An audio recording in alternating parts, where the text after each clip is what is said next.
Hello students, আশা করি তোমরা সকলেই ভালো আছো এবং তোমাদের সকলেরই মাধ্যমিক পরীক্ষা হয়ে গেছে এবং আশা করি সবারই ভালোই হয়েছে। এবং মাধ্যমিক পরীক্ষার পরে তোমরা তোমাদের ছুটি কাটিয়ে নিয়েছো, সব জায়গাতে যেখানে যেখানে যাওয়ার ইচ্ছা সে ঘুরে নিয়েছো। এবং ঘোরার পরে অবশেষে আমরা এমন একটা জায়গায় এসে পড়েছি যে সেখানে আমাদেরকে একটা সঠিক ডিসিশন নিতে হবে যে মাধ্যমিকের পরে আমরা কী নিয়ে পড়াশোনা করব, সেই বিষয়ে আমাদেরকে অবশ্যই ভাবতে হবে। এবং আমরা জানি যে মাধ্যমিকের পরে 3টি স্ট্রিমের মধ্যে যে কোনো একটা স্ট্রিম নিয়ে পড়া যায়, যেমন সায়েন্স স্ট্রিম, কমার্স আর আর্টস। তিনটেতেই পড়লে বেনিফিটস আছে। যার যেটা ইচ্ছা, যার যেটা ভালো লাগে সেই হিসাবে তারা সকলে তাদের স্ট্রিম চুজ করে। তো আজকে আমরা আমাদের এই ভিডিওতে আসলে আমরা কী করব, আমরা এই 3টে স্ট্রিম নিয়ে খুব ভালোভাবে আলোচনা করব যে কোন স্ট্রিমে পড়লে কেমন কী ব্যাপার আছে, কোথায় আমাদের বেশি বেনিফিট হবে, কোন স্ট্রিমে যাওয়াটা আমার জন্য ভালো, কোনটাতে আমার যাওয়ার জন্য ভালো নয়, এই জিনিসগুলো আমরা একটু দেখব। এবং তার জন্য আমরা এই স্ট্রিমগুলো নিয়ে আলোচনা করব ডিটেলসে, যে কোন স্ট্রিমে কেমন কী আছে। তো প্রথমেই শুরু করছি সায়েন্স নিয়ে। এবং সায়েন্স স্ট্রিমে আমরা জানি যে আমাদের 4টা সাবজেক্ট আছে মেইনলি, সেটা হচ্ছে physics, chemistry, biology and mathematics. তো এখানে তুমি দেখতে পাচ্ছ যে সায়েন্স স্ট্রিমটাকে আমরা দুভাগে ভাগ করেছি। একটাতে আছে পিসিবি, ফিজিক্স, কেমিস্ট্রি, বায়োলজি, আর আরেকটাতে আছে পিসিএম, মানে ফিজিক্স, কেমিস্ট্রি আর ম্যাথামেটিক্স। এবং দুভাগে ভাগ করার কারণ হচ্ছে যে কিছু কিছু এক্সামে আমাদের ফিজিক্স, কেমিস্ট্রি আর বায়োলজি লাগে, ম্যাথামেটিক্সের প্রয়োজন হয় না। এবং কিছু কিছু এক্সামে কী হয় যে ফিজিক্স, কেমিস্ট্রি আর ম্যাথামেটিক্স লাগে, বায়োলজির প্রয়োজন হয় না। তো সেই অনুসারে দুভাগে ভাগ করা থাকে। তাহলে এখানে আমরা কি দেখতে পাচ্ছি, এখানে আমাদের P for physics PHY, C for CHEM chemistry, আর বি ফর বায়োলজি বা BIOS বলা হয়, বায়োস। আর এখানে পি ফর আবার ফিজিক্স, সি ফর আবার কেমিস্ট্রি, আর এম ফর আবার ম্যাথ। তো এই দু জিনিস, কিন্তু একটা জিনিস অবশ্যই খেয়াল রাখতে হবে যে আমাদের পড়তে সবই হবে, ফিজিক্সও পড়তে হবে, কেমিস্ট্রিও পড়তে হবে, ম্যাথও পড়তে হবে আর বায়োলজিও পড়তে হবে যদি আমরা সায়েন্স নেই। কিন্তু এক্সাম দেওয়ার সময়, মানে যখন আমরা এন্ট্রান্স এক্সামগুলো দেবো, সেখানে কিছু কিছু এক্সামে বায়োলজি আছে, বায়োলজির প্রয়োজন আছে, ম্যাথামেটিক্সের প্রয়োজন নেই। এবং কিছু কিছু এক্সামে ম্যাথামেটিক্সের প্রয়োজন আছে, বায়োলজির প্রয়োজন নেই। তো প্রথমেই আমরা দেখে নেব PCM, ফিজিক্স, কেমিস্ট্রি এবং ম্যাথামেটিক্স। এই 3টে সাবজেক্ট নিয়ে আমাদের কী কী দিকে আমরা পড়াশোনা করতে পারবো সেই জিনিসটা আমরা একটু দেখব। ইঞ্জিনিয়ারিংয়ে আমরা যেতে পারবো, এবং ইঞ্জিনিয়ারিংয়ের যদি আমরা পেয়ে যাই তাহলে ওখানে অনেক ভাগ আছে, যেমন মেকানিক্যাল ইঞ্জিনিয়ারিং আমরা করতে পারি, সিভিল করতে পারি, কম্পিউটার সায়েন্স ইঞ্জিনিয়ারিং করতে পারি, ইলেকট্রিক্যাল, অ্যারোস্পেস, এমন আরও অনেক ভাগ আছে। এবং ইঞ্জিনিয়ারিংয়ের জন্য আমাদের কী করতে হবে, ইঞ্জিনিয়ারিংয়ের জন্য আমাদেরকে এক্সামস দিতে হবে, এবং সেই এক্সামসগুলো এইচএসের পরেই দিতে হবে। একটা হচ্ছে WBJEE আর একটা হচ্ছে JEE শুধুমাত্র। এটা হচ্ছে West Bengal joint entrance examination, এটা হচ্ছে joint entrance examination. West Bengal joint entrance examination আমাদের রাজ্যের গভর্নমেন্ট নেয়, এবং এখানে যদি আমরা পাশ করে যাই, যদি আমরা এই এক্সামটাতে উত্তীর্ণ হতে পারি, তাহলে এখান থেকে আমরা রাজ্যের বিভিন্ন ইনস্টিটিউট আছে সেখানে ইঞ্জিনিয়ারিং করতে পারবো। যেমন রাজ্যের মধ্যে ভালো আছে যাদবপুর ইউনিভার্সিটি, তারপরে শিবপুরের ওখানে একটা আছে শিবপুর বোটানিক্যাল গার্ডেন, সেখানে একটা আছে ইনস্টিটিউট, জলপাইগুড়ি, এমন আরও অনেক জায়গাতে, অনেক অনেক জেলাতেই এই ইঞ্জিনিয়ারিং যে ইনস্টিটিউটগুলো হয় সেগুলো উপস্থিত আছে। এবং আরেকটা এক্সামের নাম আমি লিখলাম, সেটা হচ্ছে কি JEE exam, joint entrance examination. এবং এটা কেনে, এটা সেন্ট্রাল গভর্নমেন্ট নেই। এবং এই JEEর মধ্যে দুটো এক্সাম হয়। JEEর মধ্যে কটা এক্সাম হয়, একটা হবে JEE মেইনস, আর একটা এক্সাম হবে JEE অ্যাডভান্স। JEE মেইনস বছরে 2বার হয়, একবার জানুয়ারির দিকে হবে আর একবার মোটামুটি এপ্রিলের দিকে একবার হবে। এবং JEE মেইনসে যদি উত্তীর্ণ হতে পারো, তারপরেই JEE অ্যাডভান্স তুমি দিতে পারবে। এবং JEE মেইনসে উত্তীর্ণ হওয়ার পরে প্রথম 2.5 লাখ স্টুডেন্টসই JEE অ্যাডভান্স দিতে পারবে। এবং JEE মেইনস থেকে সবাই অ্যাডভান্স দিতে পারবে না, প্রথম যে 2.5 লাখ স্টুডেন্টস থাকবে তারাই, যারা JEE মেইনস উত্তীর্ণ হয়েছে, তারাই অ্যাডভান্স দিতে পারবে। JEE মেইনস উত্তীর্ণ হয়েছে তেমন কোনো বেনিফিটস নেই, তেমন নয়। JEE মেইনস থেকেও আমরা অনেক ইনস্টিটিউটে যেতে পারি, যেমন তোমার JEE মেইনস থেকে তোমার NITগুলো আছে, আমাদের রাজ্যের বেশ বড় বড় ইনস্টিটিউটস, ইঞ্জিনিয়ারিং ইনস্টিটিউট, সেটা হচ্ছে NIT, national institute of technology. তাছাড়াও গভর্নমেন্ট ফান্ডেড টেকনোলজিক্যাল ইনস্টিটিউটস আছে, জিএফটি বলা হয় এদেরকে, জিএফটিআই, এগুলোতেও আমরা অ্যাডমিশন নিতে পারি। এনআইটিগুলো বেশ ভালো লেভেলের ইঞ্জিনিয়ারিং ইনস্টিটিউটস, জিএফটি সেগুলো খুব ভালো লেভেলের। কিন্তু আমাদের দেশের যেটা সবথেকে ভালো ইঞ্জিনিয়ারিং ইনস্টিটিউট সেটা হচ্ছে আইআইটিস। সেটা হচ্ছে কি আইআইটিস। দেশে 23টা আইআইটি আছে, যেমন IIT Bombay, IIT Delhi, IIT Kanpur, IIT Roorkee, এবং আমাদের পশ্চিমবঙ্গে আছে আইআইটি খড়গপুর। এরকম অনেক কিছু আছে। এরকম 23টি আইআইটি আমাদের দেশে আছে। তো একমাত্র অ্যাডভান্স ক্র্যাক করতে পারলে তবে এই আইআইটিগুলোতে যেতে হবে। এবং এই এক্সামটা নিয়ে একটু ভালোভাবে আলোচনা করা প্রয়োজন, কারণ এই এক্সামের কিছু ক্রাইটেরিয়া আছে। এবং সেই ক্রাইটেরিয়াগুলো কী কী, যে JEE মেইনস এটা তুমি 3বার দিতে পারবে। এটা তুমি কতবার দিতে পারবে? 3বার। একবার যেইবার তুমি এইচএস দিয়েছো সেইবার, এবং তারপরে আর একবার, মোট 3বার। এবং এটাতে বয়সের তেমন ক্রাইটেরিয়া তেমন নেই, কিন্তু JEE যেটা অ্যাডভান্সে বয়সেরও ক্রাইটেরিয়া আছে, এবং এর যে লিমিট সিই, এবং এর যে লিমিট সেটা হচ্ছে 2বার। অ্যাডভান্স তুমি কতবার দিতে পারবে? ম্যাক্সিমাম 2বার। একবার যেই বছর তুমি এইচএস দিয়েছো সেইবার দিতে পারবে, এবং তারপরে আরেকবার দিতে পারবে, তারপরে আর দিতে পারবে না। এবং এর যে ম্যাক্সিমাম এজ সেটা প্রবাবলি 26 ইয়ার্স, 25 কি 26 ইয়ার্স, এটাই হচ্ছে ওর ম্যাক্সিমাম এজ। মানে 25 অথবা 26 বছরই ম্যাক্সিমাম যখন তুমি অ্যাডভান্স দিতে পারবে। তো এই জিনিসগুলোকে ভালোভাবে খেয়াল রাখতে হবে। তো এখান থেকে আমরা কি বুঝতে পারছি, যে এইচএস অনেকের এমন মানসিকতা থাকে যে আমি 11-12 ভালোভাবে পরীক্ষা দেওয়ার পর তারপরে ইঞ্জিনিয়ারিং লাইনে পড়বো। তো তুমি যদি এইচএস পরীক্ষা দিয়ে দাও, তারপরে মাত্র অ্যাডভান্সে একবার দিতে পারবে এবং মেন্স 2বার দিতে পারবে। তো তোমার যদি আইআইটিতে যাওয়ার ইচ্ছা থাকে, তোমার যদি ইঞ্জিনিয়ার হওয়ার ইচ্ছা থাকে, তাহলে তোমাকে ক্লাস 11 থেকেই এবং জোরদার পড়াশোনা করতে হবে। এবং একটা জিনিসকে অবশ্যই মাথায় রাখতে হবে, যে এই যে JEE মেইনস আর অ্যাডভান্স, এগুলো দেশের সবথেকে কঠিনতম এক্সামের মধ্যে একটা। অ্যাডভান্স দেশের টপ 1 অথবা 2, ফার্স্ট অথবা সেকেন্ড থাকে কঠিনের দিক থেকে। তো এই সমস্ত এক্সামকে ক্লিয়ার করতে গেলে তোমাকে প্রথম থেকেই জোরদারভাবে পড়াশোনা শুরু করতে হবে, কোথাও কোনো রকমের গাফিলাতি দেওয়া যাবে না। তবেই তুমি ইঞ্জিনিয়ারিং করতে পারবে, এবং ভালো ইনস্টিটিউট থেকে, আইআইটিস থেকে ইঞ্জিনিয়ার হতে পারবে। এবং তোমরা জানো যে আইআইটির যারা ইঞ্জিনিয়ার হয় তারা খুব হাই লেভেলের লোক হয়, এবং আইআইটি থেকে খুব বড় বড় সায়েন্টিস্ট যারা, তারাই বেরিয়েছে। সায়েন্টিস্ট বলতে পারো, বিজনেসম্যান বলতে পারো, যেমন হচ্ছে কি বলে গুগলের সিইও সুন্দর পিচাই, সেও আইআইটি খড়গপুরের স্টুডেন্ট ছিল। তাছাড়াও বোট কোম্পানির যে মালিক, সেও কোনো এক আইআইটির স্টুডেন্ট ছিল। এরকম আরও অনেক আছে এক্সাম্পলস। তাছাড়াও যদি কারো ইঞ্জিনিয়ারিংয়ের ইচ্ছা না থাকে, যদি কারো কোনো একটা সাবজেক্টের প্রতি ভালোবাসা থাকে, যে আমাকে ফিজিক্স পড়তে ভালো লাগে, ম্যাথামেটিক্স পড়তে ভালো লাগে, বা কেমিস্ট্রি পড়তে ভালো লাগে, সরি এখানে ভুল করে বটানি আর জুলজিটা চলে এসছে, তো পিসিএমে বটানি আর জুলজি আসবে না, এই দুটো আপাতত বাদ থাকবে। তো এই সমস্ত সাবজেক্ট নিয়েও ইন্ডিভিজুয়ালি পড়া যায়। বিভিন্ন কলেজ আছে, কলকাতা ইউনিভার্সিটি আছে, Jadavpur university, presidency university, saint Xavier's university, north Bengal university, Gour university, এরকম ইউনিভার্সিটির আন্ডারে অনেক কলেজ আছে। সেই কলেজগুলোতে এই সাবজেক্টগুলো পড়ানো হয়।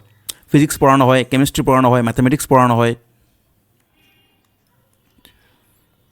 এবং সেখানে তোমরা এইচএসের পরে ফর্ম ফিল আপ করতে পারবে কলেজে, এবং ফর্ম ফিল আপ করার পর সেখানে তোমাদের নামের লিস্ট বের হবে, মেরিট লিস্ট যেটাকে বলা হয়, এবং তারপরেই অনলাইনে অ্যাডমিশন হবে। এবং এই সমস্ত সাবজেক্ট পড়ে যদি কোনো একটা সাবজেক্টের প্রতি তোমার হচ্ছে কি খুব ভালো দক্ষতা তুমি অর্জন করতে চাও, তাহলে সেই সাবজেক্টে তোমাকে গ্র্যাজুয়েশন করতে হবে। এবং গ্র্যাজুয়েশনের পরে আবার মাস্টার্স, পিএইচডি আছে, তখন তুমি পিএইচডি কমপ্লিট করার পর তুমি একজন সায়েন্টিস্ট হয়ে যাবে, রিসার্চার হবে। তো এইসব কিছু করা যায়, একটু লম্বা পাথ, কিন্তু সমস্যার ব্যাপার নেই। কারণ কেউ যদি খুব ভালো পড়াশোনা করে থাকে, তো পিএইচডি চলাকালীন তাকে টাকা দেওয়া হয়, মাসে 50,000 করে টাকা দেওয়া হয়। তো এই সমস্ত সাবজেক্ট নিয়েও তুমি পড়াশোনা করতে পারো। তাছাড়া তুমি বিসিএ করতে পারো, bachelor of computer applications, BCA. এবং বিসিএ ডিগ্রিটাও খুব ভালো, কারণ তুমি এখানে কম্পিউটারের অ্যাপ্লিকেশন শিখবে, এবং কম্পিউটারের অ্যাপ্লিকেশনের উপর আজকাল অনেক চাকরি আছে। স্পেশালি তোমার হচ্ছে যেগুলো প্রাইভেট জব, আইটি সেক্টর যেটাকে বলা হয়, ইনফরমেশন টেকনোলজি সেক্টর, সেই সমস্ত জায়গাতে বিসিএ যারা করে, যাদের কম্পিউটার সম্পর্কে ভালো ধারণা আছে, কম্পিউটার কীভাবে অ্যাপ্লাই করতে হবে সেই সম্পর্কে, তারা এই সমস্ত সেক্টরে, আইটি সেক্টরে বা প্রাইভেট সেক্টরে খুব ভালো জব পেতে পারো। বিসিএ তারপরে বিসিএর পরে এমসিএ করা যায়, মাস্টার্স অফ কম্পিউটার অ্যাপ্লিকেশন, সেগুলোতেও খুব ভালো ফিউচার আছে। এবং এখানে আরেকটা জিনিস আলোচনা করতে হবে, সেটা হচ্ছে ডিফেন্স সার্ভিস। হ্যাঁ, সায়েন্স পড়েও ডিফেন্স সার্ভিসে যাওয়া যায়, এবং সেই এক্সামটার নাম হচ্ছে এনডিএ এক্সাম। এবং এনডি এর পরে তুমি এয়ারফোর্সে জয়েন করতে পারবে, এয়ারফোর্স, অথবা তুমি নেভিতে জয়েন করতে পারবে। এবং এগুলো ডাইরেক্ট চাকরি এইচএসের পর পাওয়া যায়। এয়ারফোর্সের চাকরি, নেভির চাকরি ডাইরেক্ট এইচএসের পর পাওয়া যায়। এবং এর কিছু এলিজিবিলিটি ক্রাইটেরিয়া আছে, যে এটাতে মানে এখানে সবাই পরীক্ষাতে বসতে পারবে না। 16.5 ইয়ার্স থেকে 19.5 ইয়ার্স বয়স যাদের, তারাই এই এক্সামে বসতে পারবে এবং এটাতে বসার পর বেশ বড়ো লেভেলে চাকরি পাবে। এখানে হাইটেরও ক্রাইটেরিয়া আছে তোমার, হচ্ছে যেহেতু এগুলো ডিফেন্স লাইন, সেই জন্য তোমার চোখেরও ক্রাইটেরিয়া আছে, তোমার যে দৃষ্টিশক্তি তার উপর ক্রাইটেরিয়া আছে। তো হাইটের ক্ষেত্রে তোমার হচ্ছে এয়ারফোর্সে প্রবাবলি 162 কি 167 লাগে সেন্টিমিটার, আর তোমার হচ্ছে নেভিতে 152 সেন্টিমিটার। এরকম হাইট হলেই তোমরা এটার জন্য এলিজিবল। এবং এই চাকরিটা, এই যে পরীক্ষাটা, এটা খুব বড় লেভেলের পরীক্ষা। এটাকে ইউপিএসসি, তোমরা হয়তো নাম শুনেছো সকলে, ইউপিএসসি এই এক্সামটা নেয়। তার মানে তোমরা বুঝতে পারছো এটা বেশ কঠিন এক্সাম। এবং এই এক্সামের যেটা মার্কস সেটা হচ্ছে 1800 নাম্বারের হবে। 900 নাম্বার রিটেন, 900 হবে তোমার রিটেন, আর 900 হবে ইন্টারভিউ। একটু এলোমেলোভাবে লিখছি, কোনো সমস্যা নেই। তো বেশ বড় লেভেলের এক্সাম, কিন্তু এই বড় লেভেলের এক্সাম ক্র্যাক করতে পারলে সে বড় লেভেলের চাকরিও পাবে। এবং এটা খুবই বড় লেভেলেরই একটা চাকরি। এবং ডাইরেক্ট এইচএস পাস করার পরেই তুমি পেয়ে যাবে, 11-এ থাকতেও তুমি দিতে পারবে, সো সমস্যার ব্যাপার নেই। তাছাড়াও অনেকের স্বপ্ন থাকে যে আমি জাহাজ উড়াবো, পাইলট হব। তো তার জন্য পড়াশোনা আছে, এবং তার জন্য ফিজিক্স আর ম্যাথামেটিক্সের প্রয়োজন আছে, সো সায়েন্স নিয়েই পড়তে হবে। তারপরেও এবং বিভিন্ন এরকম পাইলট ট্রেনিং স্কুলস আছে, সেই স্কুলে যেতে হবে, সেখান থেকে পাইলটের জন্য ট্রেনিং নিতে হবে। তারপরে বিভিন্ন রকম লাইসেন্স পাওয়া যায়, সেই লাইসেন্সগুলোকে কালেক্ট করতে হবে, যে 40 ঘন্টা আমি যদি প্লেন উড়াই তার জন্য লাইসেন্স, 200 ঘন্টা প্লেন উড়াই তার জন্য লাইসেন্স। এবং ধীরে ধীরে এই লাইসেন্স পাবে এবং তোমার এক্সপিরিয়েন্স হবে, তার সঙ্গে তুমি পাইলট হয়ে যাবে। এবং সেটা বিসিএ নিয়ে তো আলোচনা করে নিয়েছি। এবং সায়েন্স পড়ে তুমি টিচার হতে পারবে, অবশ্য যে কোনো সাবজেক্ট পড়েই তুমি টিচার হতে পারবে, তো এটাকে তো ছাড়াই যাবে না, এটা যে কোনো ক্ষেত্রেই প্রযোজ্য। তো তোমার যদি ইচ্ছা হয় যে আমি টিচার হব, আমি খুব ভালো পড়াতে পারবো, ছাত্রদের শেখাবো, ছাত্রদের বড় করবো, তাহলে অবশ্যই তুমি টিচিং লাইনেও আসতে পারো। তার জন্য সাবজেক্টের প্রতি খুব ভালো দক্ষতা লাগবে। যদি তোমার সাবজেক্টের প্রতি খুব ভালো দক্ষতা থাকে এবং তুমি খুব ভালো বোঝাতে পারো, তাহলে অবশ্যই তুমি টিচার হতে পারবে। এবং টিচার হওয়ার জন্য বিভিন্ন এক্সামস আছে। আমাদের গভর্নমেন্টের এসএসসি এক্সাম হয়, স্কুল সার্ভিস কমিশন, তাছাড়া তোমার সেন্ট্রাল গভর্নমেন্টের পিজিটি টিচার যেগুলো আছে, তোমার 11-12-এর জন্য 11-12 পড়াতে পারবে। তাছাড়া টিজিটি টিচার হতে পারে, টিজিটি বলতে 9-10, এবং প্রাইমারি টিচার, তাছাড়া 8-9 পড়ানোর জন্য। এই রকম তোমার টিচিংয়ের ভ্যাকেন্সি বেরোতে থাকে, এবং তার জন্য তোমাকে সাবজেক্ট পড়তে হবে, বিএড ডিগ্রি নিতে হবে। পিজিটির জন্য বিএড লাগে না, টিজিটি এবং প্রাইমারি সেক্টরের জন্য বিএড এবং ডিএড এই সমস্ত ডিগ্রির প্রয়োজন আছে। এগুলো তোমাকে কালেক্ট করতে হবে পড়াশোনা করে। এবং তোমার যদি পিএইচডি করা থাকে তাহলে তুমি কলেজের প্রফেসর হতে পারবে, যারা কলেজে লেকচার দেয়। বিভিন্ন ইনস্টিটিউট আছে, সেখানেও প্রফেসরের প্রয়োজন পড়ে, সেখানেও তোমরা সেই হিসাবে জব করতে পারবে। তো এই লাইনটাও বেশ ভালো লাইন, শিক্ষকতা। এবং নেক্সট আমরা আসবো পিসিবিতে। পিসিবি বলতে কী বলেছিলাম?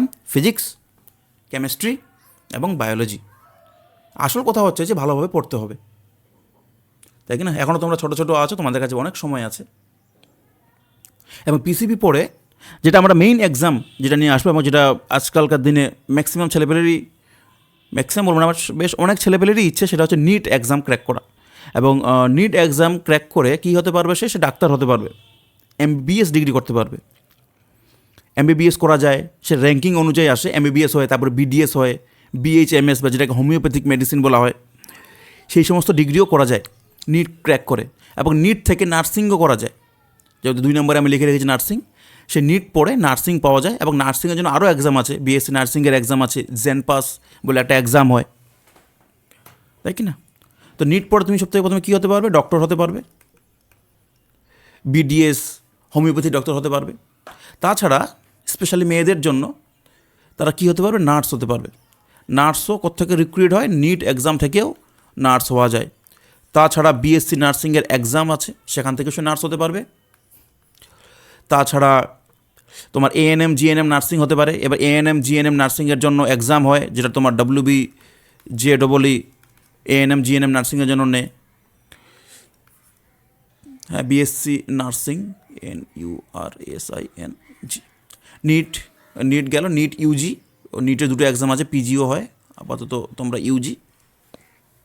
বিএসসি নার্সিং WBJEEর হচ্ছে তোমার এক্সাম হয়, এবং জেন পাস, JENPAS 11-12 যদি খুব ভালোভাবে পড়া যায়। এবং আরও একটা জিনিস আছে, এইমস নার্সিং, 3-এর পর 3 হয়ে গেছে, এটা হবে 4 নাম্বার, আর 5 নাম্বার হচ্ছে এইমস। যে এইমস ইনস্টিটিউটগুলো আছে, যেগুলোকে দেশে সবথেকে বড় মেডিকেল ইনস্টিটিউট বলা হয়, সেখান থেকেও নার্সিং করা যায়। এবং এইমস নিজস্ব এক্সাম কন্ডাক্ট করে, সেই এক্সামে পাস করতে পারলে তুমি সেখান থেকে নার্সিং করতে পারবে। কিছু কিছু ইনস্টিটিউট আছে এইমসের যারা ANM GNMও করে। তো এই এক্সামগুলো দেখতে পারো, নার্সিং বেশ ভালো একটা প্রফেশন, সেবিকা হতে পারবে তুমি। এবং এখান থেকে ফার্মাসিও করা যায়, ফার্মাসি মেইনলি হচ্ছে কি বলে, এবং ফার্মাসি করে তুমি হচ্ছে কি বলে রাজ্যের বা দেশের বিভিন্ন জব আছে, মেডিকেল ডিপার্টমেন্টে ফার্মাসিস্টের জন্য জব আছে, সেই চাকরিগুলো তুমি নিতে পারো।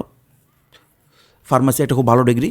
তাছাড়া বায়োটেকনোলজি নিয়েও পড়তে পারো, সেখানে বায়োটেকনোলজিতে তুমি BSc করতে পারবে, ব্যাচেলর অফ সায়েন্স, BTech করতে হবে, ব্যাচেলর অফ টেকনোলজি। এই সমস্ত ডিগ্রি করার পর বায়োটেকনোলজিতেও খুব জব আছে, কারণ বায়োটেকনোলজি হচ্ছে তোমার হচ্ছে কী বলে জীব সম্পর্কে, এবং তার উপরেই অনেক রিসার্চ চলতেই থাকে সবসময়। তো এটাও বেশ একটা ভালো জায়গা। প্যারামেডিক্যাল করতে পারো, প্যারামেডিক্যালের জন্য বলেছিলাম জেনপাস এক্সাম হবে, এবং জেনপাস এক্সামের পর তুমি ক্র্যাক করলে তুমি হচ্ছে কি বলে প্যারামেডিক্যাল করতে পারো। প্যারামেডিক্যালে বিভিন্ন কোর্স আছে, কিছু BSc কোর্স আছে, কিছু ডিপ্লোমা আছে। BScর মধ্যে BMLT, DMLT, তাছাড়া তোমার OTT, এবং এরকম আরও অনেক রকমের কোর্স আছে। নিট ক্র্যাক করে তুমি ভেটেরিনারি ডাক্তার হতে পারো। ভেটেরিনারি বলতে কোনগুলোকে, যারা অ্যানিমেলের সেবা করে, অ্যানিমেলের ডাক্তার হয় যারা, বিভিন্ন পশু পাখি আছে তাদের ডাক্তার, তাদেরকে ভেটেরিনারি বলা হয়। তো এটাও করা যেতে পারে। এবং BSc MSc ফরেন্সিক সায়েন্সেও তোমার BSc আর MSc করা যায়। বিভিন্ন ইনস্টিটিউট আছে, দুটোর নাম আমি লিখে রেখেছি এখানে, দিল্লি ইউনিভার্সিটি আর NFSU, national forensic science institute, কি ন্যাশনাল ফরেন্সিক সায়েন্স ইনস্টিটিউট। এই সমস্ত জিনিস, এই ইনস্টিটিউট তো না, ইউনিভার্সিটি, সরি ওটাকে ইউনিভার্সিটি করে না, তো এটাকে আমি মিশিয়ে দিচ্ছি।